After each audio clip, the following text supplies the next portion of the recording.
Cha kwanza tunasema karibu sana kutokana na kitu ambacho umekifanya kule Dar.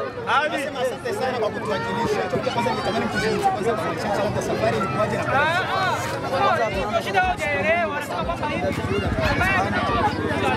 kwa ambacho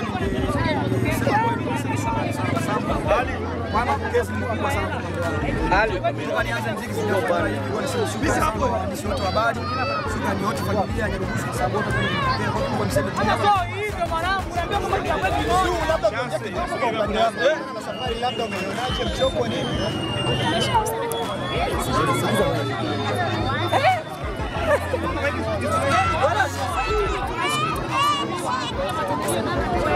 Manager, tungetamani uzungumze kidogo kuhusiana labda na mapokezi ya safari mchoko. Wanangu nishazoea kutembea kwanza kwa. Kama niingiza watu wote wanaitafuta kwa hiyo tuende kimapambano na tuende kimapambano. Kwa kilichoharibika hapa ni ana sio matakwa sasa mali nimetoa majizi. Cha kwanza tumetembea vizuri. Sasa tunakaaje? Nitoe mic nisiweke. Jamaa hata kufocus na hao. Inajulikana ambazo naomba zile zawadi za picha. Zile zawadi za picha zije huko. Wakubwa waone picha za picha. Kama ingia zile picha naziomba. Kwa hiyo nafasi hapo. Zile picha naziomba. Vizuri. Mambo yetu yanaenda vizuri. Niambia kilicho chochote kile japokuwa sema ni post kiturudisha. Kwa hiyo tunajua kama sisi wakimbizi. Kutoka hapa mic nachukua sauti. Kwa upande huko. Hawezi kukaa YouTube hivyo. Fanya hivyo. Sawa. Kitu ambacho tungetamani angalau Nyagomani kizungumze kwanza kwa machache ni kuhusiana labda na kitu ambacho anaweza kama amejifunza. Maana ndio mara kwanza anaenda Dar anapokelewa kwa mapokezi makubwa kiasi kile kwenye viunga mazuri. Kwa kwanza hadi katika moja tunatokea kufundisha wa Kongo karibu na Tanzania. Hatari kubwa. Ndugu zangu ndio watu wa ndani. Sikuwa kwenda safari. Na watu walinisha mpaka sasa kwa huko kwetu tunafanya bado. Kwa hiyo kuna mengi ambayo nimeyapata na ambayo kwamba kwa muda mchache lakini kwanza msanii kwa nini unaona mtu kama ni kimbizi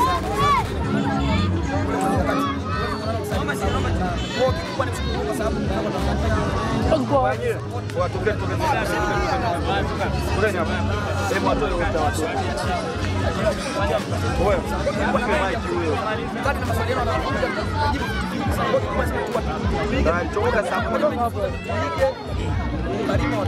kwa sababu siamini kama sisi ndio nimeenda kote. Tosha kusema kwamba umetutambulisha kwa nafasi kubwa sana. Ukiangalia safari yako mwanzo mpaka umefika. Hata wewe umetoka hapa kimya hata tukujua. Tulitoka tumekuona kule. Na hivi tunataka tujue ukweli ambao unaendelea. Safari yako kutoka hapa kwenda Dar es Salaam na kufanya media tour baada ya ngoma yako kuwa hit song. Ni kitu ambacho umetumia nguvu zako binafsi au kuna watu walikuconnect mpaka kufikia kwenye tour ile? Kwenye nguvu binafsi sina nguvu binafsi. Na sina mtu yoyote kwa kwanza wimbo wa kimataifa. Yaani unaweza kushika kamera kwa mkono mmoja. Mimi mwenyewe nilikuwa na watu kama sasa yangu kuwaonesha basi walikuwa ni kama sio kama sasa yangu hapa ndio inakaa. Kwa ile bana wanasema tuweke hawaamini kwa mawazo yangu. Waga wanaamini kwa mawazo yangu. ile bana ni bana ya nani? Kwa sababu nitakueleza kitu moja. Hamna iko sawa. Ibari kwa inaanza kusema kwa sababu kwa lugha yetu. Baada mimi kuwini wasanii wengine kwa mbio. Kwa nikaja kuamini kwamba muziki ushatujua. Na ndugu zetu wana hali zile za kuzoea. Kwa nini tutekeleze tofauti pale kwanza kubuni na hata kwa sababu ya shughuli mimi kama hivyo. Nikaja kutoa Tizimatime nikabeba ujumbe ambao umeelewa maisha yetu ya kwa hiyo Tizimatime ilipokelewa kwa ukubwa na sina ujanja wowote kwamba nilifanya kitu chochote kile, hamna. Ni watu tu walipenda, na kikubwa tuzingatieni mitandao ya kijamii, kwa sababu TikTok, Instagram unaweza kaonekana sehemu yoyote bila hata mtu kusubscribe wala kufollow kitu chako, yani vyovyote nakuona. Kwa hiyo kubwa sina ujanja wowote na hakuna mtu ambaye amefanya nyango hayo hivi. Lakini sasa baada ya Tizimatime kuwa kubwa ndo wakaja wadau kama mlimuona mzee wangu Madi kanisupport. Baada ya kusupport akanipeleka kwa Chino, vitu kama hivi. Lakini sina ujanja wote. Niliona watu walikuwa wanasema nimelipa nifanya hivi. Waache kuongea hivyo na kutupotosha jamii, kwa sababu mimi sina hela kumlipa Chino. Sina hela kumlipa Madi nitembeze kwenye gari ya Range. sina hiyo hela. Unaelewa mzee wangu? Kwa vitu vingine ni support tu, mtu ameamua tu acha udogo ni support. Na kingine kikubwa, watu wanapenda haya mazingira yetu. Wanapenda vitu tunavyoishi. Unaona hii unajua kuna vitu tulivitengeneza mpaka ishachangamsha. Mimi naona mpaka siku wengine wadogo na wanaanza kuongea kama mimi nisema yes, hapa watu tumetikia. Na maana tunatakiwa tufanye vile vitu viwe vingi kwa sababu gani? Na sisi tuna nafasi yetu. Ndio kitu ambacho watu wanashangaa, kwani sasa amerudi tena Nyarugusu? Hapa ndo nyumbani. Sasa Diamond akifanya hivi yuko Uingereza, yuko wapi? Lakini atarudi Tanzania. Na mimi ndio kama nimerudi nyumbani. Watu wanachukulia tu kwamba sasa hivi nyumbani kwa sababu ni Mtanzania. Sawa, kote ni kwetu, lakini Nyarugusu ndio nyumbani kwangu. Sawa, kitu ambacho ningetamani kukisikilizia kwa upande wako ni kutokana na maswali ya watu wengi. Watu wamejiuliza maswali, lakini pia watu wamezungumza. Kila mmoja kwa upande wake kuhusiana na kauli yako ambayo umeitoa kuhusiana na ukimbizi, kwamba wewe si mkimbizi ila wazazi wako ndio wamekimbia. Hii labda unaielewesha vipi kwenye media za nyumbani sasa angalau Wakongo wanakusikiliza? Asante sana. Kwanza nimeshukuru sana, ni ndugu zangu, nishukuru kwa sababu wazo niliongea limeongeleka na watu wengi na watu wengi wamelipokea vizuri. Kwa sababu gani? Mimi napendaga ndugu zangu tuwe tunajua vitu ingali hatuvijui. Vitu ambavyo hatuvijui, Zua vijue, huyu avijue, kila mtu avijue. Kwa sababu gani? Mtoto kama huyu au mimi hatujakimbia vita. Hatujui vita ni nini. Sasa ukija kuniuliza kwamba bana wewe ni mkimbizi, mimi sio mkimbizi, kwa sababu naamini ukiniuliza wewe ni mkimbizi, hapo patakuja swali ulikimbiaje Kongo? Ulikujaje? Sasa baada ya kuniuliza nilikimbiaje, mimi nitamjibu nini? Wakati nishakubali mimi ni mkimbizi. Lakini sasa inaongeleka hivi, wakikuuliza bana wewe unaishi wapi? Naishi katika kambi la wakimbizi. Unaelewa kile tunachokiongea? Na mama yangu na babangu ndio walikimbia vita kutoka mimi sijakimbia vita. Naona kwa wale ambao wanaongea, wale ambao wanamvi, kweli wanaweza kuwa wamekimbia. Kwa wasanii wetu kuna wengine walikimbia vita. Kweli wale sawa ni wakimbizi. Ila kwa Nyago bisho mkimbizi, sijakimbia vita. Ila mimi ni mtoto wa mkimbizi. Naelewa tunachokiongea. Kwa kikubwa tuwe tunaelewesha hawa vijana wetu, hawa watoto wetu, kwa sababu kesho kutwa hawa wanaweza wakakubali wakataka kuwa wachukue uraia wa Tanzania. Wanaruhusiwa, hata mimi sababu nimezaliwa Tanzania, naruhusiwa. Naweza nikataka tu niseme bana mimi na mambo ukimbizi nimeachana nao, nimeachana nayo. Inawezekana. Lakini sasa kama mtoto wetu ametaka kuomba hivyo, atamuuliza sasa wewe ni nani? Utakuja mtu anakuambia mimi ni mkimbizi. Au ulikimbia Kongo lini? Huyu atamjibu nini mtangazaji? Au atajibu nini immigration? Hajui. Kwa hiyo mimi ukianza kuniuliza vitu vya ukimbizi na kwambia muulize mama yangu, mimi si chochote. Kwa kikubwa mimi ni mtoto wa mkimbizi. Na ndio maana naitwa mkimbizi. Sawa, maswali yangu mawili ya mwisho alafu niwaachie wengine. Swali la kwanza ni kuhusiana labda na upinzani ambao uliopo mpaka sasa. Nyagomani amekuwa msanii ambaye kidogo anaonekana na mafanikio mengi. Watu wanapigia mstari kwamba mafanikio yake ndio inasababisha labda wasanii wengi wapige vita.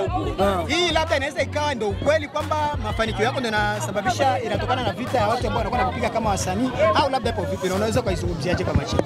Kwenye hatua ya mafanikio kwa ndugu zangu wa Bembe, wakikuona ndugu zangu wa Bembe wanakuwa na sehemu ambao wamemtabiria mtu Nyago ataimba sana lakini ataishia Nyarugusu, hatotoka Nyarugusu. Ndio ndugu zangu walivyo. Wakiona umeanza kupiga hatua ya kutoka sehemu nyingine kwenda nyingine, Mbembe hapo anakuwa adui yako. Namshukuru Mungu kwa sababu nimeanza kutengeneza mashabiki wengine tofauti na ndugu zangu. Hilo namshukuru Mungu sana.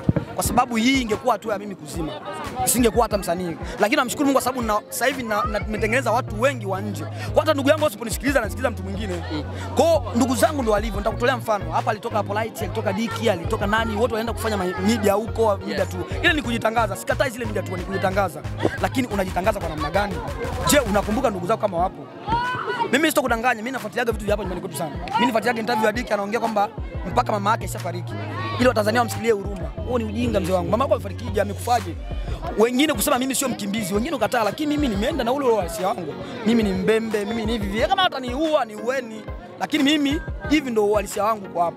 Lakini kikubwa wale walienda ndugu zetu baada ya kuona wao wamefanya vile, walianza kuwakataa. Sasa mimi nilichokuwa nakiogopa ni wale ndugu zangu nikataa, lakini nishukuru Mungu kwa sababu Tizama Time imesikiliza na watu wengi tofauti na ndugu zangu. Sawa. Kwa kikubwa cha kusema tu kwamba uje kuniambia tu kwamba kwa nini nasema watu wanaanza kunichukua kama mafanikio. Ndugu zangu ndio walivyo. Na ndio maana kwenye ngoma yangu historia ambayo nimeimba na Chino, nimeimba Balanga Senge iva hapo. Yaani na bino vile vita. Yaani ukipata inakuwa ni vita. Ukishapata tu anaanza vita na wewe. Yaani ndugu zangu ndo alivyo hivyo. Yaani hatuwezi kubadilisha, lakini kikubwa niseme kwamba namshukuru Mungu kwa sababu dunia inaenda nafunguka. Watu wanaenda wanabadilika na mimi ndugu zangu wenyewe watabadilika kwa sababu hata mimi mwenyewe nimeshabadilika. Ule ubembe na mimi ulishanitoka sababu mimi sinaga chuki na mafanikio ya mtu. Kwa sababu hii hatua ambayo mimi nimepiga, Founder alipiga ya hatua. Sidhani kama kuna siku mliniona kwenye media nikamtukana Founder. Wala kutukana. Wala kusema lolote. Na sidhani kama kuna ndugu yangu yoyote ambaye alipanda kwenye media kumtukana Founder. Lakini kwa sababu ni Nyago, mimi ndio kioo cha Wabembe. Leo ulale wapi mpaka Kongo, mimi ndio kioo cha Wabembe. Kwa hiyo mimi nikifanya jambo lolote likiwa dogo likiwa kubwa, mimi ndakukumbusha, mimi niliwahi kuvaa beseni. Ilikuwa nazungumzika kambi nzima. Sehemu yote nilizungumzia kwa sababu ya Nyago. Mimi niliwahi kufanya EP, uzinduzi wa EP. sidhani kama kuna mtu yote akujuaga hivyo. Kwa hiyo mimi huaga ni kioo. Kwa hiyo nikifanya jambo lazima watu walizungumzie. Kwa hiyo mtu yote kuzungumzia jambo langu mimi naona kama ni jambo lakini kikubwa ndugu zangu ukifanikiwa wanakuchukia. Mimi na swali moja kwako lakini swali la mwisho kwa Dogo Zuu. Nyago anajipangaje labda kwenye kumudu aina mbili ya mashabiki kwa sasa? Asante sana mpaka sasa. Wa Tanzania lakini pia na Wakongo. Swali zuri sana na sio tu wa Tanzania. Mpaka Warundi wananikubali. Lakini kikubwa niseme kwamba wote najua wanataka nini. Mimi ni mtu ambaye nikipata shabiki mmoja huaga najua shabiki wangu mmoja nikitaka kudumu naye nitadumu naye kwa hili. Kwa hiyo naamini hao mashabiki ambao nimewatengeneza sasa hivi mimi najua njia gani nitawapitisha na njia gani ya kudumu nao. Lakini kikubwa ndugu zangu watakachokijua kupata ngoma za Nyago sasa hivi itakuwa ni vigumu sana kwa sababu nina kazi kubwa ya kuandika ngoma kupendwa na watu zaidi 1000 zaidi ya 300 huko ya watu wanataka tu wapende kitu ambacho Nyago anakifanya. Kwa kikubwa mimi nina kazi kubwa. Kwa ndugu zangu watakuwa wanasubiria sana. Hawa kina Zua kina Bobu watakuwa nawapa ngoma za ndugu zetu wasubirie kwangu. Kwangu itakuwa ni unatakiwa subiri sana. Hata miezi 3 miezi 4 zikapita hata mwaka sawa. Kwa sababu natengeneza kitu bora tena. Kwa kikubwa nitaweza kuwadumisha kwa sababu mimi najua nini. Mimi nikipata mshabiki mmoja huaga najua jinsi gani ya kufanya mshabiki abaki kuwa mshabiki wangu. Ndio ninavyokuwa kwa sababu anza kuimagine mimi nilianza kutengeneza ngoma za Bembe Tuzodi kwenye Mwa Wemo. Nikawatengeneza wabembe wote wakaniamini mpaka muda huu. Hakuna siku moja Mbembe atakwambia Nyago amezima, haipo hiyo siku. Na kuna muda sitoi kazi kabisa niko kimya.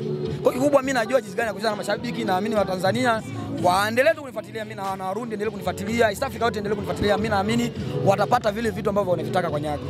Sawa, wanasemaga kama hauna kile ambacho unachokitafuta lazima upende kile ambacho ulivyonacho.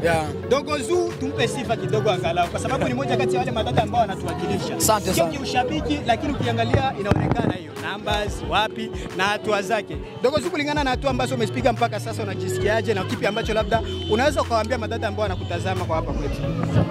Yaani furaha ni nyingi sana mpaka imepita kiasi.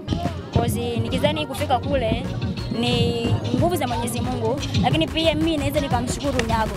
Kozi najua mimi kufika pale ni mkono wake. Yes. Kwa mimi yani ninamshukuru tu Nyago jamani. Yes. Na wengine wanaonitazama wajue hicho. Kwa watu ambao pengine wanaweza wakaa kama wanajifanya wapinzani au wanalinganishwa na wewe mashabiki au wanawalinganisha, ujumbe ni upi labda? Sio vibaya. Wajisikie tu kujenga, lakini unajua ukweli mnaujua. Ni kama watu wanapomlinganisha Nyago na watu wengine wa ajabu. Lakini ukweli mnaujua uko sehemu gani. Wao wajilinganishe tu, hiyo ni watajua wao. Kipi ambacho tutakwenda kukiona kwa upande wako kama mabadiliko kwenye muziki? Mabadiliko yapo, nikizani kwa zikule tumeona vingi na tumeona wasanii wakubwa wanavyofanya na wanavyoishi.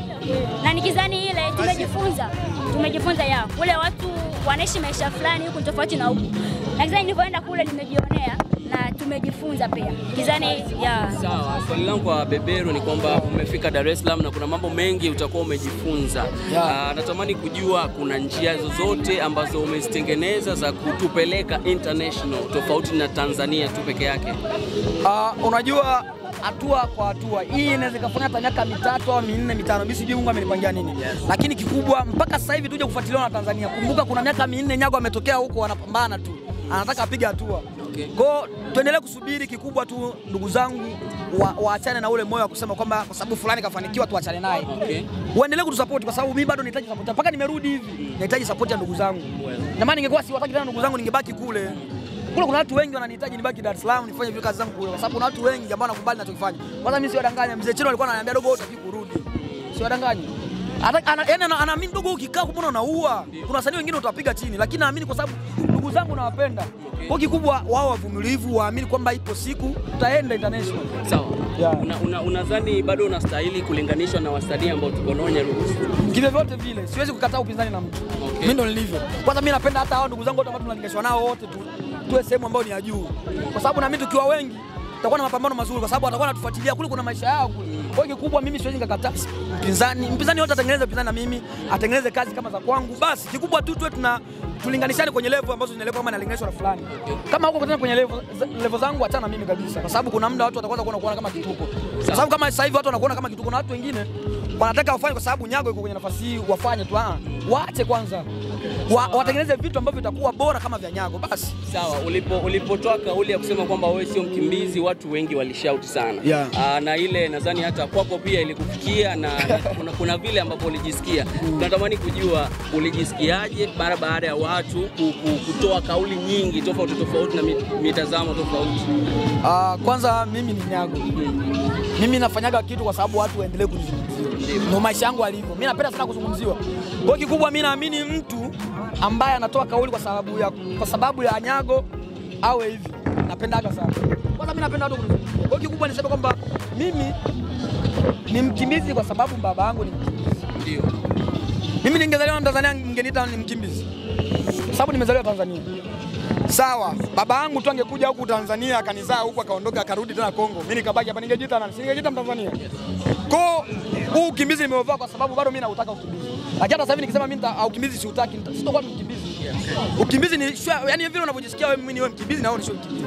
Kwa hata sasa hivi nikisema mimi sitakuwa mkimbizi hata, lakini nakubali ukimbizi kwa sababu wazazi wangu wote ni wakimbizi. Yaani mimi sijui wanataka niongee ili waelewe. Lakini pia umekuwa Dar es Salaam na umekutana na mastaa wengi sana, mastaa kibao sana. Natamani kujua nini ambacho umejifunza kwao na nani ambaye ulimuona ni wa kipekee sana kwao. Yaani Chino ni mtu wa kipekee. Chino ni mtu wa kipekee sana. Kwa sababu ndo mtu ambaye nimekutana naye, sijakutana na wengine. Kuna wengine nilikutana nao lakini haikuwa ile ya ukaribu. Na Mzee Madi, tuseme kwa sababu Mzee Madi yuko sana kwenye chat. Mtu ambaye yuko kwenye chat sana ambao watu watamuelewa sana ni Chino. Lakini Mzee Madina anaamua kipekee sana kwa sababu huwezi kuamini mpaka mimi nyago nimefikia hivi. Kuna watu huko hawezi kuamini kama nyago nilikuwa nalishwa, nilikuwa nalipiwa hichi, hawezi kuamini. Lakini Mzee Madina alikuwa anafanya hivyo kwa kijana wake. Kwa kikubwa wasanii wa kule wana upendo kwa mtu ambaye ana kipaji. Aswaswa Chino. Tanzania wajivunie sana kile ule mtu. Yaani kuna mtu ambaye anatakiwa ajivunie, Chino ajivunie sana. Sawa, labda Madi alijaribu kuonyesha nia ya kutaka kusaini kwenye lebo ya kwake. Mimi kwanza hilo nalitamani. Kwa sababu naamini inawezekana niko Kiru huyu na niko kwa Madi. Kwa kikubwa mimi natamani hilo na kama litatokea Faza atatubless kwa sababu naamini hatujaishia hapa mimi na Faza Madi. Anaambia ndogo wangu rudi. Alafu waambie watu waje kukupokea kwa sababu naamini wewe na watu wako. Kwa hiyo vitu vyote Madindo aliniambia naita press fanya hichi kwa sababu ni mtu ambaye ananishauri fanya hili mdogo wangu. Kwa mimi naamini kwamba nina bahati kubwa sana kwa sababu kuna watu wengi wanatamani kukutana na Madi lakini napata nafasi ya kukutana na Madi. Mimi naona na bahati. Kwa hiyo ni bahati yangu na amesema mzee wangu chochote ambacho anachokitaka mpaka hata muda huu. Msanii yote ambaye anataka kuimba naye nimwambie mzee nataka nifanye na mtu fulani. Kwa hiyo mzee amenifungulia vitu vingi sana. Okay, Media Tour ilianzia Melody Ayo baada ya It Is My Time kuwa out. Ikaanzia Melody Ayo, ikaenda Wasafi, ikazunguka East Africa, EFM, ikaenda hadi Clouds na sehemu zingine hadi Count tulikuona. Napenda nizungumzie situation ambayo nilikutana nayo pale Wasafi baada ya kukutana na ndugu yetu Founder TZ. Ile hali ilikuwaje na ilikuwa vipi kwa kulijisikiaje kwa mfano? Kwanza ule ni mtoto wetu, kikubwa nilijisikia nipo nyumbani. Kwa sababu imagine upo sehemu ambako unaona kama kila mtu kama umuelewi lakini sasa kuna kuja mtu mmoja ambao unamuelewa. Kwa hiyo nilisikia niko nyumbani ili kwa surprise yangu. Nitoka nifike Dar es Salaam. Hakuna surprise ambayo nimekutana nayo kama ya Founder.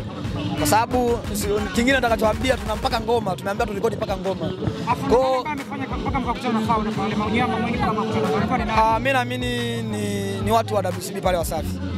Kwa sababu wanaamini Founder ni wa huku na wanajua ni mdogo wetu na waliniona mimi ndo mfalme wa huku. Mfalme kafika lazima ndogo wetu aje. Kwa hiyo kikubwa ni wao waliandaa vile lakini kikubwa niseme kwamba ilikuwa surprise kubwa sana kwangu. Sababu mpaka sasa hivi tuna wimbo. Kwa hiyo kikubwa ndugu zangu wajiandae mwaka au miezi inaweza katoka wakaenjoy na ngoma mimi na Founder. Okay, pia ukifuatia It Is My Time kitu gani wacho mpaka sasa hivi unakiamini wewe kama wewe? Sasa hivi tuko na historia ya mimi na Chino. Kwa hiyo watu waendelee kuenjoy, nadhani ngoma ndio inapiga huko. Kwa hiyo ni ngoma kubwa, tuipe muda bado na siku 3 kama 2. Watu waipe muda, ni ngoma kubwa. Okay, hebu tuone na hili hapa. Na hisi kwangu linaanza likawa ni la mwisho na la kufunga kabisa. Ela nitamalizia kwa bi yetu hapa, tumemzoea sana. Malkia wetu hapo. Anaitwa Malkia Zoo. Okay? Umesema kwamba wewe na Founder mna ngoma. Na Founder ni mtu ambaye anatuwakilisha vilivyo kule. Sawa. Lifestyle ambayo Founder ulimkutana nayo kwa sababu nakumbuka before Founder alipokujaga hapa zilitokea zile tetesi kwamba Nyago anaomba ngoma na Founder ili kupeleka Bembe to the World mbali. Na leo umefanya ngoma. Tutegemee ndo inatambulisha kabisa kikamilifu kwamba Bembe to the World imefika hapa na Morocco inatakiwa ifike. Hilo ni swali la kwanza. Bembe to the World nionyesha hili jambo. Bembe to the World nilitengeneza mimi. Mimi nilitengeneza Bembe to the World kwa nini? Bembe to the World nilitengeneza kwa sababu gani? Sisi ni watu ambao tuko sehemu tofauti. Mbembe hana makazi kamili. Mbembe utamkuta Uvira, Mbembe utamkuta Sweden, Mbembe utamkuta Malawi, utamkuta sehemu nyingi sana Mbembe. Mpaka Mbembe ukiangalia katika kabila za Tanzania yupo na hapa Watanzania wapo na kabila ambalo inaitwa Wabembe. Na ndio maana mimi nikijiita Mtanzania, mbembe wa Tanzania, nyie msikatae, sababu wabembe wengine wako hapa Tanzania. Kwa Ebembe Tuzo Award ilikuwa ni swala sisi kuwakumbusha ndugu zetu kwa lugha yetu, waimbe muziki wetu. Yaani ngoma yangu mimi ikiwa naimbwa sehemu, mbembe aseme weto mwana wote. Akisema weto mwana, Ebembe Tuzo Award imefika. Lakini juzi nilikutana na interview, watu wananitumia inbox wananiambia, "Wewe Ebembe Tuzo Award umeanza kukana Ebembe Tuzo Award nani?" Mimi nikishafika sehemu yoyote ile na nikiongea kibembe, ukifuatilia interview zangu zote walikuwa wananiuliza ile Ebembe Tuzo Award ni nini. Sasa huyu ambaye ananiuliza ni Mtanzania na ndo Tuzo Award. Alafu tena ni media kubwa ananiuliza Ebembe Tuzo Award ni nini. Sasa mnataka nifikishe tena wengine wapi? Kwa kikubwa Ebembe Tuzo Award ishafika. Na collab mimi na founder hapa nilikuwa naiomba kwa sababu gani? Nilikuwa natamani hata siku moja Spedi au mtu yoyote atupe fursa ya msanii yoyote tofauti hata na mimi. Wampe fursa tu afanye na founder kwa sababu founder alikuwa amevuka, lakini founder kuvuka kwa Ebembe Tuzo Award alivuka kwa Bongo Flava. Yaani ile Bongo Flava sisi ukivuka na Bongo Flava muwe hata kibembe. Kwa hiyo watu wanatamani kwenye ngoma za founder muwe kibembe ambacho kwamba Watanzania au ndugu zetu wengine wote wataimba kibembe. Lakini akikuwepo nikawa natamani afanye na msanii yoyote wa hapa kwetu. Nikajipendekeza mimi. Nikakataliwa. Mimi sikukataa, sikufichi mzee wangu. Nikakataliwa.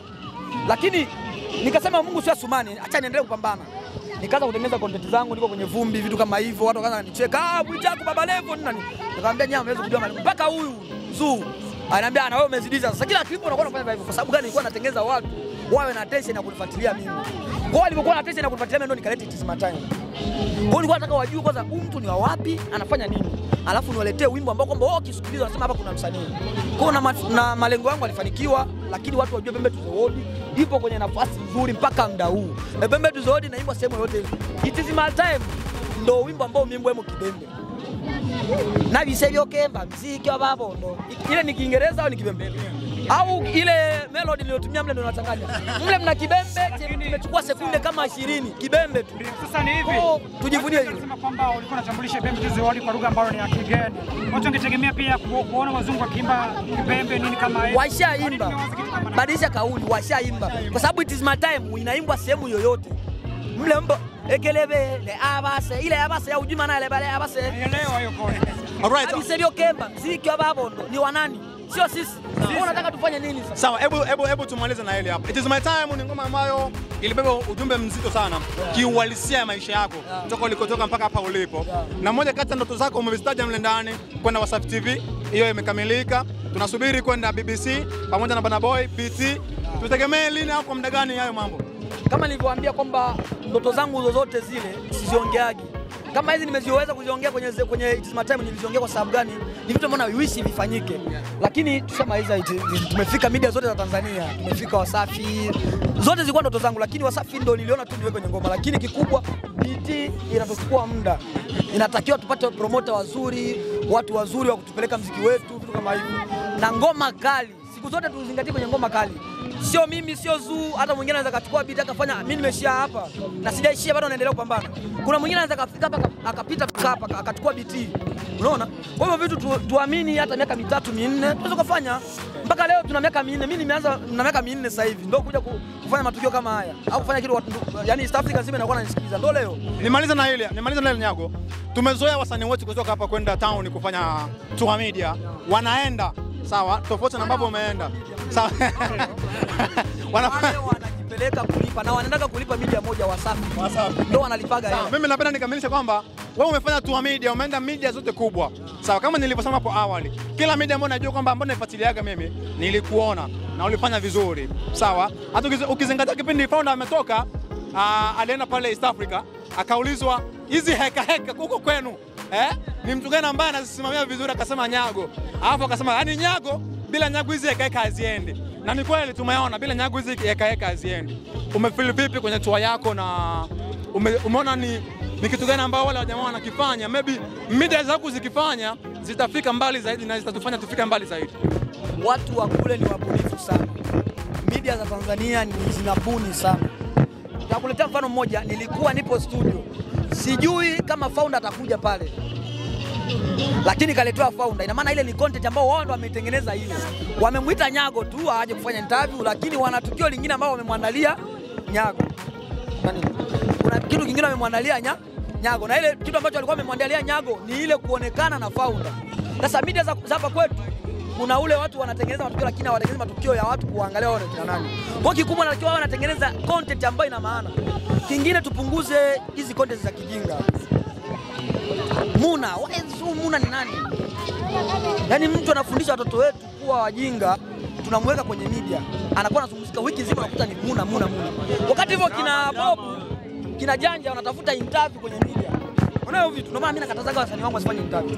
Kwa sababu naamini hakuna interview ambayo hakuna media ambayo itachukua Janja nimpeleke mbali. Mlimshika founder hapa mpaka alifika mbali. Sisi ndio tulianza naye. Sio kwanza media hapa ndio zilianza na founder. Lakini hawafanyi tena hivyo vitu. Sasa hivi tunafanya ujinga. Mtu akijiposti vya Mbese tumekimbia hivi. Shaenda kuchukua vya Mbese. Fulani, ule ni ujinga. Acha kutafuta views. Tafuta kitu kilicho bora. Utafika mbali. Tafuta kitu kilicho bora. Achana na views. Mimi Nyago sikuwa na post clip kwa sababu hakutafuta views. Nilikuwa na post kitu kwa sababu watu wanione nafanya kitu ambacho kina akili. Lakini mtu ambaye anagira sema wanafanya ujinga. Unaona? Kwa media za hapa kwetu tuwaige wale wanatengeneza kitu ambao waangalie views. Ukiangalia interview zangu zote hakuna ambayo ina views 500. Lakini kwa sababu gani walikuwa wanaonioje? Vile vitu vinakaa pale na ndio content za media kufanya. Usilete ujinga kwenye vitu vya serious. Kwa kikubwa ndugu zangu siwachambi. Lakini naomba turekebishe, tunaweza kujirekebisha. Sawa, neno la mwisho kwa watu ambao wanatutazama na wale ambao waamini kwamba Nyagomani sasa hivi ni mfalme wa Nyarugusu na wanakubeza. Mimi siitwagi mfalme, mimi naitwaga mbuzi la kibembe. Mbuzi la kibembe. Maana ya Ekelembe. Mfalme kwa sababu ndugu zangu wengi walikuwa wanaita mfalme. Maana ya mbuzi ni god kwa Kiingereza ya god. Wanasemaga ni kitu kilicho bora kwa muda wote. Na maana mimi ni msanii bora wa muda wote. Hata apewe tunzo nani, mimi ni msanii bora kwa sababu nitakupa na vigezo. Mimi na hiti za hapa nyumbani zikiwa ndogo zipo 50 ambazo zimetoka kwenye kichwa changu. Hiti zikiwa ndogo zipo kwenye kichwa changu. Mpaka sasa hivi kuna wasanii wanapata kwenye media kunichamba mimi. Mimi ndo niwarudisha kwenye ramani hapa kwetu. Nasema njoo nikusaidie tufanye ngoma hiti hiyo hapo, peleka mtaani kaimbe. Na mimi sikuwa na hiti kipindi hicho. Lakini wablesi wengi Aratoni. Kuna msanii mwingine hivi yupo kule da. Sasa hivi analalamika naye. Mimi Sagaboy. Ngoma nzima nimeandika mimi alafu mpuuza anaenda kuosema eti yeye ndo anaandikia mimi. Ndio, lakini pia nilikuwa na swali ya mwisho ni kwamba ngoja nimalizie. Kubwa. Ningeomba ndugu zangu wasanii tuweke upinzani wa kazi, tusiweke upinzani wa vitu vya kijinga. Kwamba nikienda ku comment, unajua kingine wasanii wetu wanatokoseaga wakiona clip imetrend ndio muda wao kumtafuta mtu. Nitakuonyesha mfano, kuna kabinti kalikuja vizuri Mary. Kuna video yake ya ziwa ilionekana. Huwezi kuamini ile kesi nilipewa mimi. Video yangu itazima time nilikuwa nataka nishuti pale kwa kina Mary. Lakini mama yake alikataa. Ili kwamba mimi ndo nimeposti mtoto wake picha ya huyu. Wakati kuna msanii Mary ndo anatoka, Mary anamzidi Mary zaidi ya miaka 20. Lakini yeye ndo anampeleka Mary kumnywa bia ya safari. Wewe tumia hiyo bia. Mimi sijawahi kumpa huyu hata pombe, yuko hapa. Kilevi chochote hajawahi kutumia huyu. Lakini Mary amemkuta Zuu yuko hivi na Mary na huyu Zuu ni mkubwa kwa Mary. Lakini Mary alikuwa anaanza kutumia pombe hadharani. Na nyie media mlikuwa mnachukua ujinga huo. Mnapost. Sasa yule akaenda kumpost yule mtoto. Kwa kikubwa wao wasanii wetu wasio na tegemea trend. Kwa sababu Mary ka trend, nimtafute Mary ili na mimi anipitishe. Tengeneza tukio lako. Mbona unaleta kidude cha watoto ukaweka watu wakaanza kufuatilia? Tengeneza vingine tofauti na hivyo. Leta tena vingine watu wakufuatilie. Lakini ile kutembelea trending za mtu, unaona mzee? Kutembelea trending za mtu inakuwa natushusha. Kwa sababu yule mtoto mpaka sasa hivi hafanyi kazi kwa sababu gani? Video zake za uchi zilisambaa. Na naamini tena ni yule msanii aliyemtumia yule mtoto ndio alifanya zile video zimeenda mtaani. Kwa kikubwa tuwe na heshima na msanii yetu. Tunafuatiliwa na watu wakubwa, watu wa serikali, yani viongozi wa serikalini wanatufuatilia sisi. Mimi shai kuitwa kwenye ofisi yetu ya mkoa wa kambi. Akaniita ananielekeza mdogo wangu fanya hichi. Wakana niambia hivi sio sawa, hivi unaenda kinyume. Nikasikiliza. Kwa nini na sisi tusio tunafuatilia vile kwa sababu tuna nafasi kubwa sana ya sanaa yetu kwenda mbali. Lakini tukiendelea na ujinga ndugu yangu, hata mimi Nyago mtaniona tena nimeshuka. Kwa sababu gani ya ujinga? Sababu watu watatudharau. Wanasema kule kuna Nyago kumbe kuna ujinga mwingine unaendelea huko. Kwa sababu tuna nafasi nzuri kwa kikubwa. Kwa tupunguze vitu vya kufanya. Kwa kikubwa mimi naipenda sana yetu hapa. Kikubwa tena natakachowaachia, sijakataa kuwa na mpinzani wa kabili Nyarugusu. Dar es Salaam sina mpinzani yoyote. Wapinzani wangu hapo Nyarugusu. Wananifanya mimi nifanye vitu vikubwa hapo Nyarugusu. Na kingine tuongeze bidii wasanii wa Nyarugusu. Nawapenda sana. Hawawezi kuelewa. Kwa sababu mimi ukiniongelea mabaya fresh, mimi mwenyewe nitakuja kuongelea nikitereza sawa kwa sababu ni maisha, lakini tuelekezane kwenye kazi. Huwezi kuamini Tizama Tembo kwa wasanii wengi walikuwa mle ndani. Hata watangazaji walikuwepo, Chazi Kivuruga alikuwepo Jasikidayo. Wasanii wengi nami ni Keke, alikuwepo wasanii wengi. Hata Kizoboy naamini alikuja akasikiliza kazi. Vitu kama yani mimi sinanga shida na mtu. Kwa kikubwa tutengeze kazi nzuri ambazo tutapendwa na kila mtu. Na kingine kikubwa mimi nawapenda na nimerudi. Kikubwa nimerudi, eka zimerudi. Karibu sana. Tutapiga